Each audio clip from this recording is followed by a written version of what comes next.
Meron tayo dito mga kabisyo na 20 footer na Howo, 6-wheeler siya. Ito yung unit mga kabisyo. Nung pinasok sa tarima natin, cab and chassis lang siya. Pinagawan sa atin ng chicken cage mga kabisyo. Or yung, ito yung truck na kumakarga ng mga crate na may laman na manok. Yan, kaya chicken cage truck siya.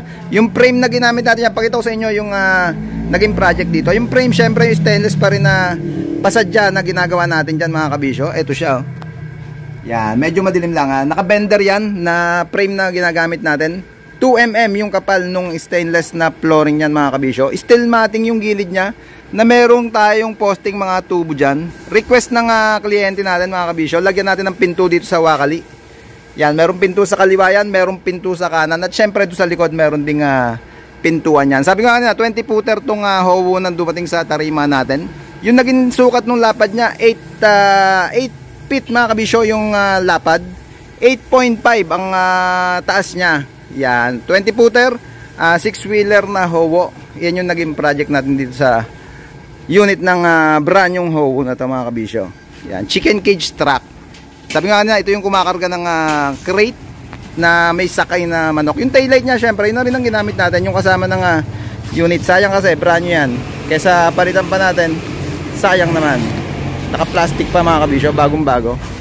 Kaya binidyo na natin yan, pa-exit na ngayon ito mga kabisyo. Nihintayin lang natin yung may-ari na to. Ikutin lang natin yung unit mga kabisyo. Sabi nga na 6-wheeler lang tong Howo na to na 20 footer. Kung tutusin mga kabisyo, nung dumating to halos hindi naman siya 20 footer. Nagdagdag lang tayo ng konting flooring para maisarado lang natin na 20 footer siya mga kabisyo. Brand new cab and chassis nung pinasok sa tarima natin. Brand new na Howo. Yan, kung kailangan nyo rin ng gantong body mga kabisyo at meron na kayong cab and chassis, kahit naman hindi brand new, kahit surplus Japan mga kabisyo na forward, alam problema yan, gagawa natin ng body dito. Yung tapaludo nito, yung stock na lang ang ginawa natin kasi kasama lang naman doon sa body, na pag-usapan lang na pasunod lang dito sa body natin. Ito pinto niya, yung sinasabi ko na sa gawing kanan. Yan, at request na, kung mapansin nyo, hindi magkatapat yung pinto, pinalihis nila ng isang pohas. Ito yung sa wakali, ito yung tapat yan sa kabila, ito yung poste. Ito naman yung nasa kanan. Lihes yung ginawa dyan mga kabisyo. Request syempre ng kliyente. Lahat naman ang ginagawa natin na unit, request ng kliyente. At kung tayo naman ang pinagdi-design, syempre yung maayos pa rin yung gagawin natin yung design. Merong clearance light na to, Shili Duo, 5 piraso. 3 dito sa kanan. Yan, 3 dito sa may bandang gitna. Sa dulo meron 2 yan. Yan, yung rear bumper niya, in-stock na rin, in-stay na rin natin. Basta yung puwitan niya, yan na siya, as is na mga kabisyo. Yung pintura tayo na nag-design niyan, yung tubo, sabi ko para medyo lumutang yung tubo niya. Ibahin natin yung kulay, naging orange yung tubo. Kulay gray yung kanyang steel matting. Yan, yung ating project na chicken cage truck. At dito sa harapan mga kabisyo, gawa nung medyo mataas, tayo lang, pupwesto lang ako. Medyo against the light eh. Yan, yung sa bandang taas mga kabisyo, naglagay din tayo ng shortcut dyan na pwedeng pag may sumabit na kuryente, aangat dyan ng bagya para hindi siya tumuloy dun sa body niya. Yan, sabi ko kanina mga kabisyo, yung frame niya, stainless na ginawa natin, flooring stainless. Tubo natin yung ordinary na lang at yung steel matting syempre. Ito yung bandang kaliwa na pinto. Galing na tayo doon kanina sa bandang kanan. Buksan lang natin para mapakita ko sa inyo. Yan, request nila yan mga kabisyo na lagyan yung pinto ng kaliwat kanan. Yung flooring niya stainless, sabi ko na 2mm yung kapal niyan.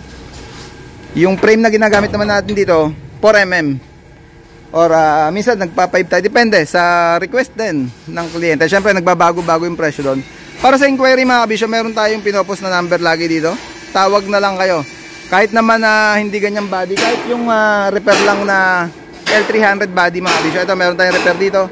Palit ulo. Ito yung repair mga kabisyo. Hinap stainless natin. Palit ulo. N-series dating giga. Palit ulo. Ito yung basal na body. Yan. Basal na body. Yung sa Travis na yan mga kabisyo. Basal na body. Pambaboy. Repair na may canopy. Basal body. FB body. Drop side. Yung bed lang pala. At yan yung sininggle natin yung ulo, dating double. Siyempre papakita natin yan pagka ready to go na yan, yung unit na yan. Yan yung mga project natin. At nandun pa sa labas yung iba mga kabisyo. Syempre hindi kasya rito lahat sa loob natin. Nandun sa kabilang area natin. Yan, napakita ko na mga kabisyo yung chicken cage truck natin. Kaya kung sabi ko nga, nabanggit ko naman na kung kailangan nyo rin ng ganyang body, meron na kayong unit, tawag na lang kayo sa number na naka-flash lagi sa screen natin. At mag-ingat kayo sa scammer. Lagi ako nagpo-post mga kabisyo. At malapit ko na maipakilala sa inyo. Hindi natin tinitigilan mga kabisyo. Kaya medyo nagkaroon tayo ng malaking ebidensya. At papamanmanan na lang natin mga kabisyo. Yan. Ito na yung ating body. Napakita ko na sa inyo mga kabisyo. At hanggang dito na lang. Maraming salamat sa support. Maraming salamat sa support. At please like, share, subscribe to my channel Bacon Republic para updated lagi kayo sa mga unit natin himasin. Peace, Bacon Republic!